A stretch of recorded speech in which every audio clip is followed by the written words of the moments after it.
Hello et bienvenue dans le podcast de No Rain No Flower. No Rain No Flower, c'est l'idée qu'il n'y a pas d'arc-en-ciel sans orage, pas de bonheur sans peine, pas de courage sans peur, pas de belles fleurs sans pluie. Je suis Mathilde et je vous partage mon expérience dans les troubles alimentaires pour vous aider à vous libérer de ces troubles qui vous gâchent la vie. Hello! Aujourd'hui on se retrouve pour un épisode qui m'a un peu été demandé, enfin du moins j'ai souvent eu des messages sur Instagram ou sur mon blog de personnes qui me disaient que c'était compliqué pour eux de faire comprendre en fait ce qu'elles ressentaient pour que leurs proches puissent mieux comprendre en fait ce qu'elles traversaient. Et donc du coup j'ai eu l'idée de faire cet épisode qui est aussi un article de blog que vous pouvez retrouver du coup sur mon blog qui s'appelle les 13 choses que votre proche souffrant d'un trouble alimentaire aimerait que vous sachiez. Donc la relation avec les proches, elle est vraiment très compliquée lorsqu'on souffre d'un trouble alimentaire, parce que c'est évidemment extrêmement difficile pour la personne qui est malade, c'est même le plus difficile, mais parfois on ne s'imagine pas aussi à quel point c'est aussi une maladie difficile à vivre pour les personnes qui accompagnent quotidiennement, ou même peut-être plus ponctuellement, ces personnes qui ont des troubles alimentaires.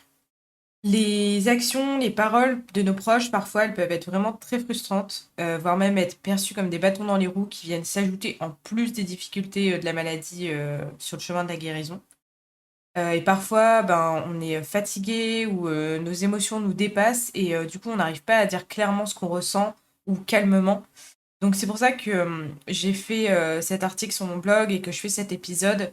C'est vraiment pour que les personnes qui sont malades puissent transmettre cet épisode, cet article à leurs proches afin qu'ils puissent mieux les comprendre et donc mieux les aider à combattre le trouble alimentaire avec eux.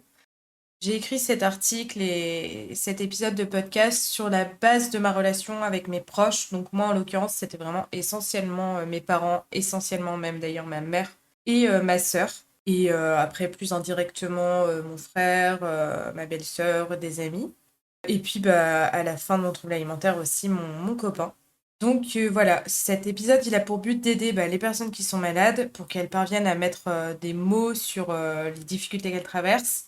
Et puis, c'est aussi pour aider les proches en eux-mêmes. Donc ça peut vous aider si vous êtes maman ou papa, ou une personne qui a un trouble alimentaire. Si vous êtes le conjoint, la conjointe, le petit ami, la petite amie, un ami. Voilà. C'est vraiment tout type de relation, on va dire. Donc comment je vais présenter cet épisode? En fait, je vais parler à la première personne du singulier, donc au je. Et en fait, je vais me mettre dans la peau de quelqu'un qui souffre actuellement d'un trouble alimentaire et qui s'adresse directement à son proche. Je pense que ce sera plus impactant et plus simple pour vous de vous projeter. Juste petit détail, c'est que moi, comme j'ai souffert d'anorexie restrictive mentale sévère, j'adapte un peu mon discours, mais les choses que je veux dire autour de cette maladie. Voilà, donc on est parti pour les 13 choses que votre proche souffrant d'un trouble alimentaire aimerait que vous sachiez. 1. Ce n'est pas de ta faute. Non, ce n'est pas de ta faute. Les troubles alimentaires sont une maladie qui n'est pas causée par une personne. Et d'ailleurs, un trouble alimentaire ne s'explique pas par une raison. Il y a souvent une multitude de petits facteurs qui ont entraîné le déclenchement d'un TCA. Des facteurs génétiques, et tu ne choisis pas la génétique, des facteurs environnementaux, la diet culture, des schémas de croyances ancrés depuis des années à partir de blessures du passé que j'ai vécues. Il y a un tas de raisons qui peuvent expliquer mon trouble alimentaire et qui sont propres à chaque malade. Et je t'assure, tu n'es pas responsable de aucun de ces facteurs. Maman, si tu entends ces mots, j'insiste, tu n'es pas responsable. Même si parfois j'ai pu te dire le contraire. Même si parfois, même les médecins ont pu te dire le contraire. On dit souvent que la nourriture fait référence à l'allaitement maternel et que donc, la maman serait responsable des troubles alimentaires. C'est des discours ancestraux et culpabilisants. N'écoute pas ça, je te jure. Même si à un moment j'ai pu croire ça, j'ai pris énormément de recul aujourd'hui et après beaucoup de temps de thérapie, j'ai réalisé que tu n'es pas la cause. Je pense que j'avais aussi besoin de trouver un coupable pour rejeter ma colère d'être malade. Évidemment, tu as fait des erreurs, mais c'est normal, tu es humaine. Et même si j'essaierais de faire de mon mieux, je ferais certainement des erreurs lorsque je serai moi-même maman. Et puis, toutes les relations parents-enfants sont conflictuelles. C'est normal. Ne t'en veux pas, je t'assure. Je sais bien qu'être parent, c'est difficile, que tu dois te sentir coupable.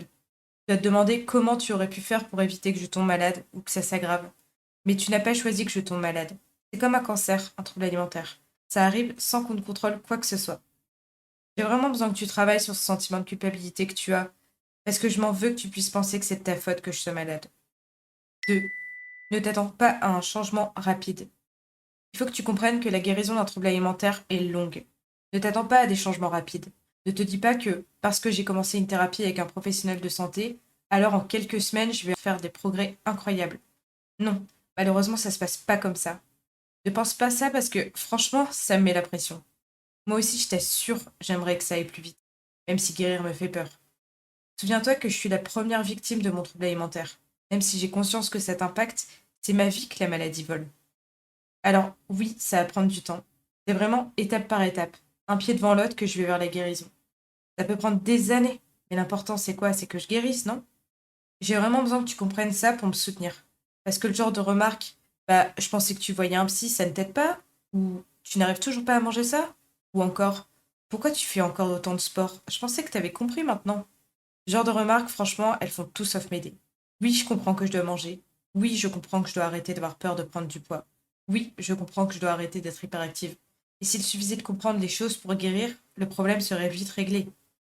L'une des clés de la guérison d'un trouble alimentaire, c'est la patience. 3. Peut-être que tu ne réalises pas la difficulté que c'est. Je pense que tu n'imagines pas la difficulté que c'est pour moi de me battre contre un trouble alimentaire. Déjà parce que c'est comme se battre contre soi-même.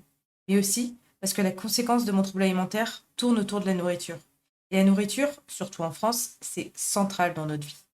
Déjà, bah, pas de bol. L'homme a besoin d'au moins 3 repas par jour pour avoir de l'énergie pour vivre. Donc du coup, 3 à 5 fois par jour, je dois faire face à ma plus grande peur. Mais s'il n'y avait que ça, la nourriture, elle est omniprésente dans notre vie. Essaie de te rappeler la dernière fois que tu as passé un bon moment avec tes amis ou avec la famille. Il n'y avait pas une histoire de repas? Que ce soit au boulot, avec les amis, la famille, on se retrouve tout le temps autour d'un petit-déj, dans un restaurant, au bar, dans un salon de thé. Les gens se rassemblent tout le temps autour d'un repas. Et ce qui est censé être une festivité ou un moment agréable est un enfer pour moi. Il n'y a pas un jour où je peux éviter cette peur. Et en plus de ça, on est dans une diet culture. Quel aliment manger, en quelle quantité, à quel moment de l'année, pour quel bienfait, on ne parle que de ça. Que ce soit sur les réseaux sociaux, à la radio, à la télé, dans les magazines ou juste dans la bouche des gens. C'est littéralement omniprésent. Alors oui, je m'isole parfois. Parce que ça crée un sacré brouhaha dans ma tête qui m'épuise littéralement. 4. Mais en même temps, ça n'a rien à voir avec la nourriture. Je viens de te faire tout un discours sur le fait que la lutte de mon trouble alimentaire est difficile parce que l'alimentation est omniprésente. Et en même temps, sache que les troubles alimentaires, bah, ça n'a rien à voir avec l'alimentation. Ambivalent, n'est-ce pas? Et oui. Bah, le dualisme, c'est toute l'histoire de mon trouble alimentaire, en fait. En réalité, quand je dis que ça n'a rien à voir avec l'alimentation, c'est que la nourriture n'est pas la cause de mon trouble alimentaire. C'est la conséquence. Ce qui veut dire que ce n'est pas juste en mangeant que je vais guérir. Sinon, encore une fois, ce serait trop simple. Mon trouble alimentaire, c'est pas comme un régime où j'ai arrêté de manger du jour au lendemain. Non, vraiment, c'est une maladie. Les causes de mon trouble alimentaire, comme je le disais avant, elles sont multiples. Et je dois faire tout un travail sur moi-même pour comprendre comment j'en suis arrivée là, pour m'aider à en sortir. D'ailleurs, c'est certainement le combat de toute une vie. Mais ça veut pas dire que je vais être malade toute ma vie, non, je vais guérir. Mais en fait, c'est mon corps qui a voulu exprimer le mal-être que j'avais sous la forme d'une anorexie, boulimie, orthorexie, mon trouble alimentaire, quoi. Et en travaillant sur mes blessures, ben, je vais sortir peu à peu de tout ça. Et comme je te l'ai dit aussi, il y a une partie de génétique. Et il y a vraiment des modifications concrètes au niveau du cerveau. C'est comme des zones qui se sont altérées, on va dire. Mais c'est pas rédhibitoire, t'inquiète pas. Ça va se normaliser au fil de la guérison. Simplement, c'est pas juste en mangeant que ça va se réparer. C'est avec de la reprogrammation, de la restructuration cérébrale. Je dois réapprendre à mon cerveau de ne pas avoir peur de certains aliments. De lui faire comprendre que lorsque je sors de ma zone de confort, je suis pas en danger. De lui faire accepter que le perfectionnisme, c'est pas un but ultime dans la vie. Plein de choses comme ça. 5. Félicite-moi de mes petites victoires. Je pense que tu l'as compris, les troubles alimentaires, c'est des maladies super complexes. Alors, quand je parviens à remporter une victoire, j'ai besoin que tu me félicites. Quand j'ai enfin réussi à diminuer mon hyperactivité, à sauter une séance de sport, à manger un aliment qui me faisait super peur, à aller au restaurant, à accepter que des invités viennent à la maison, à faire preuve de spontanéité. Mais Je veux pas que tu soulignes ça verbalement et de façon trop explicite. Je sais, je t'en demande beaucoup, mais c'est vraiment important. Parce que me dire c'est bien, tu as mangé ou c'est bien, t'as pas fait de sport aujourd'hui, c'est un véritable déclencheur dans ma tête. Il faut que tu prennes conscience qu'il y a le moi sain et le moi contaminé par la maladie. Et lorsque tu dis ce genre de commentaire, c'est le moi contaminé qui s'active. En réalité, j'entends c'est bien, tu vas bien t'engraisser et j'ai un énorme sentiment de culpabilité qui s'accroît en quelques secondes. Alors, je sais que ce n'est pas ce que tu as voulu dire, mais je suis malade. Et c'est comme ça que le moi malade le perçoit. Et du coup, bah, je vais me raquer et ça peut même générer des comportements compensatoires en moi. Bref, de quoi gâcher les belles victoires que je viens de remporter. Alors, j'ai besoin que tu félicites, mais de façon plus subtile. Par exemple, tu peux me dire je suis contente d'avoir passé ce moment avec toi. Ou j'ai bien rigolé avec toi, c'était très agréable. Ou ça me fait plaisir de discuter avec toi. Ou encore j'ai vraiment passé une bonne soirée en ta compagnie. 6. Tu ne comprendras jamais ce que je vis. C'est frustrant pour moi, et j'imagine que pour toi aussi, mais tu comprendras jamais ce que je vis. Et je me console en me disant que tant mieux si tu comprends pas. Car si tu comprenais, ça voudrait dire que toi aussi tu es malade. Personne, à part les gens qui sont ou ont été malades, ne peut comprendre. Non, je te jure, c'est pas comme faire un régime. Parce que qu'est-ce que j'ai pu l'entendre, ce genre de commentaires. Ah oui, je te comprends, moi c'est pareil, parfois je me trouve super gros. Ou ah oui, moi parfois je rentre le soir et je me fais un paquet de chips entier sur le canapé devant la télé. Ou encore, ah oui, je comprends cette sensation, ça me fait ça quand je fais un régime. Non, je t'assure, avoir un trouble alimentaire, ça n'a rien à voir avec tout ça. Avoir un trouble alimentaire, c'est une maladie, pas un régime. C'est pas quelque chose que j'ai choisi. C'est pas non plus une sensation de se sentir gros une fois de temps en temps. C'est pas non plus se faire plaisir avec un bon gâteau ou un paquet de chips tranquille devant la télé. C'est être obsédé par la nourriture, par le contrôle sur son corps. C'est tellement oppressant comme sensation, comme peur que ça te bouffe la vie. Genre, vraiment, mon contrôle sur la nourriture, sur mon corps passe devant tout. Ça passe devant ma vie sociale, devant mes amis, devant ma famille, devant mon travail, devant mes projets de vie, devant ma santé. Et je le choisis pas. J'arrive pas à faire autrement. L'autre fois, j'ai dit à mon médecin que je préférais crever que de prendre 100 grammes. 100 grammes. Non mais t'imagines, c'est tellement insignifiant. Un trouble alimentaire, c'est comme un tourbillon. Une spirale infernale qui t'emmène tellement loin que tu ne peux plus contrôler et qui te bousille ta vie. Et je t'en veux pas, tu peux pas comprendre, mais arrête de penser que tu peux comprendre. C'est frustrant pour moi. 7. C'est un combat de tous les jours. Je pense que tu l'as compris quand je t'ai expliqué la difficulté que c'est de se battre contre un trouble alimentaire. Et c'est vraiment un combat de tous les jours. C'est vraiment se battre chaque seconde, de chaque minute, de chaque jour. Jour et nuit en fait. Parfois je me réveille et ça y est, mon cerveau est focus sur une peur liée à mon trouble alimentaire. Alors oui, je suis épuisée parfois, et très facilement. Je dis pas, lutter contre une addiction à l'alcool ou à une drogue, c'est extrêmement compliqué, c'est une maladie grave et un combat de tous les jours aussi. Mais la différence, c'est que le combat réside dans l'abstention à une substance. Là où moi, je peux pas m'abstenir de manger parce que j'en ai besoin pour vivre. Au magasin, je dois pas éviter le rayon alcool. Je dois lutter contre tous les déclencheurs dans chaque rayon du magasin. Des déclencheurs, j'en ai constamment. Dans le discours des gens, dans les publicités, dans la rue quand je passe devant une boulangerie ou un magasin qui vend de la nourriture. Au boulot quand on me propose un chocolat à la pause, quand je vois des gens courir dans le parc, quand j'entends des personnes qui disent qu'elles font une cure détox, quand je croise une personne plus mince que moi, quand j'entends un commentaire sur l'apparence, quand je me vois dans le miroir, quand je revois une photo de moi plus mince, etc., etc. C'est vraiment un combat quotidien. Alors oui, parfois j'ai besoin que tu me répètes tous les jours la même chose, pour me rassurer, pour me dire que j'ai le droit de manger, que j'ai le droit de me reposer, que c'est mon trouble alimentaire qui me fait croire que je ne suis pas digne de tout ça. Parce que moi, ma réalité, elle est biaisée. Et oui, j'ai besoin que tu le répètes, même si tu me l'as déjà dit hier, avant-hier et tous les jours de la semaine dernière. 8. Arrête de faire des commentaires autour de la nourriture ou du corps. Je t'en supplie, arrête de parler de nourriture ou d'image du corps. Je veux dire, vraiment, fais attention. Tu n'imagines pas les impacts que ça a sur mon trouble alimentaire. Je sais que tu es certainement bien intentionné, mais ne me dis pas quand tu vois que j'ai regagné du poids. Me dire, tu as l'air en forme, tu as repris du poids, c'est bien, tu es jolie, ça te va bien. T'as beau me faire des compliments, ma tête n'a retenu que le début de la phrase, et plus précisément le tu as repris du poids. Et mon TCA, il transforme ça en tu es trop grosse. Et c'est un véritable déclencheur qui va me faire adopter des comportements compensatoires pour reperdre ce poids que j'ai gagné. C'est vraiment très très dur pour moi, alors juste ne le souligne pas. C'est la même remarque pour mes assiettes. Ne me dis pas que j'ai des assiettes plus remplies ou que je mange mieux et que c'est bien. Non, Parce que mon TCA, lui, il transforme ça en tu manges trop. Juste, ne parle pas de nourriture ni de mon apparence physique. Encore une fois, il existe d'autres compliments qui n'ont rien à voir avec l'apparence. Par exemple, j'admire ta capacité à te battre, j'adore ton rire, tu es une personne très agréable avec qui j'aime passer du temps, ou tu es quelqu'un d'authentique, etc. Et ces commentaires sur la nourriture ou le corps, ils valent aussi bien pour toi. Même si tu te dis que ça paraît évident que les commentaires que tu te fais ne me sont pas destinés, ben mon trouble alimentaire, il va toujours ramener ça à mon propre corps. Si tu dis devant moi que tu trouves que tu as grossi, c'est un déclencheur pour moi. Si tu dis que tu as trop mangé hier et que du coup tu vas ne manger qu'une salade ce midi, c'est un déclencheur pour moi. Si tu te dis qu'avec l'été qui arrive, tu vas reprendre le sport à fond, c'est un déclencheur pour moi. Encore une fois, ne me parle pas de ce qui a un rapport avec la nourriture, le sport ou le corps. Parce que vraiment, ce sont de gros déclencheurs à des comportements néfastes pour ma santé. Ce genre de commentaires vont nourrir mon trouble alimentaire. Et je dois déjà lutter avec les messages de la diet culture que l'on a quotidiennement autour de nous. Alors s'il te plaît, épargne-moi ça dans mon propre petit cocon. 9. La guérison n'est pas linéaire, et c'est pas parce que j'ai fait un pas en avant que je ne peux pas en faire deux en arrière. La guérison, c'est pas une ligne ascendante droite. Non. La guérison d'un trouble alimentaire, c'est une véritable bataille avec des hauts et des bas. Parfois, il y aura des jours avec et des jours sans. Il y aura des jours où je ferai un pas en avant, d'autres où je ferai deux pas en arrière. Mais ça ne veut pas dire que je suis retombée plus bas. Non, parce que les rechutes font partie de la guérison.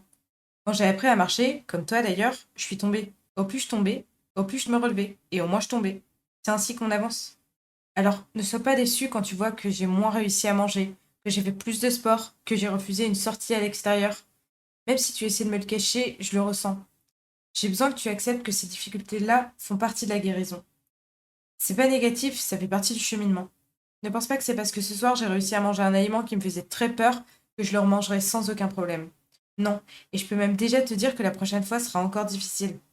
Ne crois pas non plus que c'est parce que je regagne du poids que je vais mieux. Le poids n'a rien à voir avec la gravité de mon trouble alimentaire. D'ailleurs, regagner du poids me terrifie. Alors même si je sais que j'ai besoin de reprendre ce poids, c'est très dur pour moi psychologiquement. Et la maladie, elle est si forte qu'elle me fait culpabiliser et me rend encore plus mal que lorsque j'étais plus mince. 10. Oui, parfois je vais te mentir. Parfois, tu t'es peut-être déjà rendu compte que je ne te dis pas toujours la vérité. Quand tu me demandes si j'ai mangé, si j'ai bien respecté le fait de ne pas faire d'exercice, ou simplement quand tu me demandes si je vais bien. Le mensonge fait partie des troubles du comportement alimentaire. Mais je ne mens pas juste parce que je suis sournoise. Absolument pas. C'est parce que j'ai honte aussi de mes actions. J'ai honte de ce que je mange ou ne mange pas. J'ai honte de ne pas savoir respecter les consignes du médecin. J'ai honte et j'ai peur de te décevoir. J'ai peur que tu ne perçoives pas, que tu oublies que je suis sous l'emprise de la maladie et que ce n'est pas tous les jours facile de lutter contre la petite voix qu'il y a dans ma tête. Alors oui, parfois je te dirai que j'ai mangé alors que je n'ai pas mangé, que je suis restée à la maison pour me reposer alors que j'ai été au sport, que je suis juste allée faire un tour dehors alors que j'ai fait une compulsion alimentaire à la boulangerie, que je vais bien alors que mon corps hurle de douleur causée par le trouble alimentaire. Je te mens parfois, mais ne m'en veux pas. Je ne veux pas te faire de mal, je ne veux pas te décevoir, et je ne veux pas non plus voir la réalité en face, voir ce que la maladie me fait faire. 11. Beaucoup d'activités qui te paraissent simples sont extrêmement difficiles pour moi. Je pense que parfois, tu n'en as pas conscience, mais des activités qui paraissent détentes pour toi, simples, sont extrêmement compliquées pour moi. Par exemple, les vacances. Tout le monde attend les vacances avec impatience. Bien moi, c'est difficile. Ça veut dire potentiellement des barbecues, des soirées, des repas avec les amis ou la famille. Ça veut dire peut-être se mettre en maillot de bain et donc exhiber ce corps que je déteste tant. Ça veut dire ne pas contrôler les personnes qui viennent à la maison, à l'improviste ou les activités.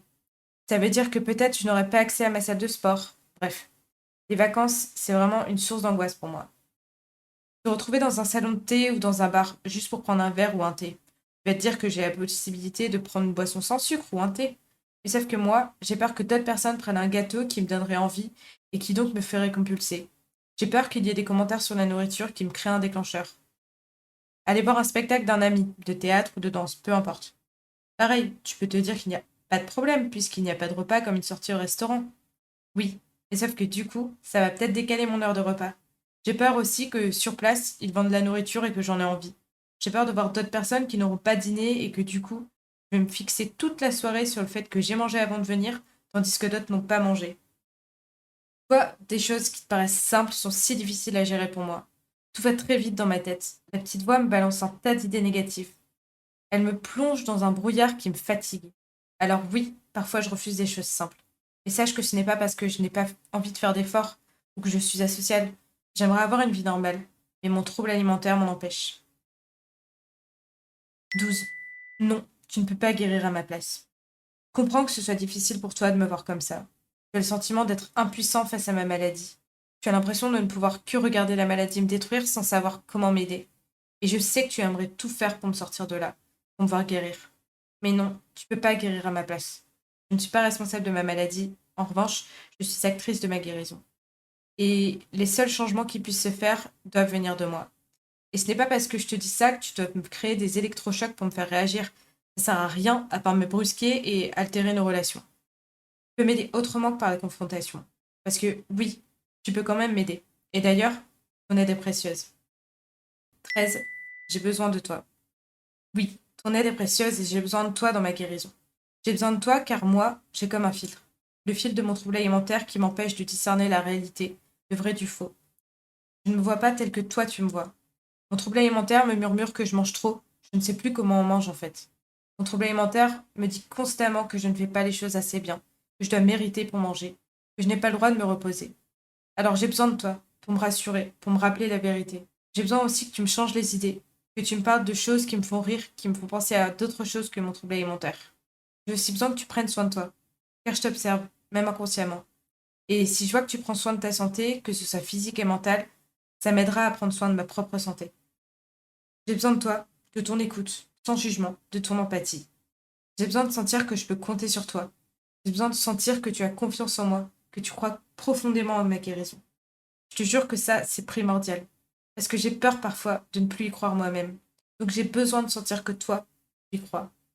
Et j'ai besoin que tu me dises que tu m'aimes. Parce que mon trouble alimentaire me fait toujours croire que je ne suis pas digne d'être aimée. Enfin, je terminerai en te disant merci. Merci d'être à mes côtés. Je sais que c'est pas simple pour toi. Et j'en suis profondément désolée. Mais merci de me soutenir dans un combat qui est certainement l'un des plus grands combats de ma vie. Je sais que je vais m'en sortir et j'en sortirai même plus fort. Et même si c'est mon combat, c'est aussi un peu grâce à toi. Voilà, c'était les 13 choses que votre proche souffrant d'un trouble alimentaire aimerait que vous sachiez. Il y a certainement peut-être d'autres choses. Et je vous invite peut-être à communiquer avec lui et à lui demander directement. Peut-être aussi qu'il y a des choses que j'ai dit qui ne concernent pas votre proche. Ça, c'est propre à chacun. J'espère en tout cas que ça vous a aidé. J'imagine que du coup, si vous êtes un proche d'une personne qui souffre d'un trouble alimentaire, ça ne doit pas forcément être simple de prendre conscience de la difficulté dans laquelle est la personne que vous aimez. Mais gardez bien en tête que c'est une maladie dont c'est possible de guérir, la preuve. Et rappelez-vous bien que vous devez garder confiance en votre proche. Croyez en sa guérison. C'est vraiment très très important. Et puis, si vous êtes une personne qui souffre vous-même de troubles alimentaires et que vous êtes en train d'écouter cet épisode, je vous invite vraiment à partager cet épisode à votre proche, puisque parfois c'est vraiment pas toujours simple de dire ce qu'on ressent, parce que comme je disais, on trouve pas toujours les mots, mais aussi c'est pas forcément simple de l'exprimer en face ou quand ça vient de soi-même, c'est parfois plus compliqué à dire. Donc, je me dis que peut-être en envoyant l'article, du coup, que vous retrouverez sur mon blog, ou juste en envoyant cet épisode de podcast, vous pourrez passer un message indirectement. Et du coup, ça peut aussi vous aider. Je vous dis merci de m'avoir écouté. Et puis, je vous retrouve à bientôt dans un nouvel épisode de podcast. Ciao, ciao!